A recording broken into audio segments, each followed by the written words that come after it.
Big last year, even bigger now. Outback rivers are again carrying a huge volume of water to Lake Eyre. The vast salt pan in the heart of the continent seldom sees a drop. Now the flooding has triggered another explosion in plant and animal life in the desert. From Lake Eyre, Paul Lockyer reports.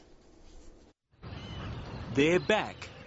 The pelicans have returned to Central Australia to breed for the second year in a row, following the rivers to Lake Eyre. On islands in the middle of the huge lake, the incongruous sight of seagulls. They've made the long journey from the coast to begin nesting, a sure sign that this is a big flood year. I mean, this is the driest state and the driest continent on Earth, apparently, and apart from Antarctica, and there's more water in northeast South Australia than you can poke a stick at, you know. The difference this time is the flow making its way down the Cooper Creek. It's already crossed the Birdsville track and will soon start running into Lake Eyre from the east, the first time that's happened in 20 years. To the north, the Warburton Creek continues to funnel water into Lake Eyre from a vast network of streams and channels. They run through massive floodplains which have been turned into wetlands exploding into life.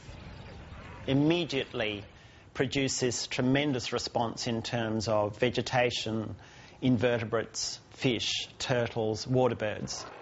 Last year's flood provided a crucial boost to bird breeding. This year is a very welcome bonus. These are the real opportunities for them to bounce back after a really hard time. This massive bird breeding event again raises one of the great unanswered questions of nature. How do the birds know that the big inland rivers are flowing again to the arid heart of the continent? The scientists are still only dealing in theories. When this rare event happens on such a grand scale, nature never fails to amaze. Paul Lockyer, ABC News, Lake Eyre.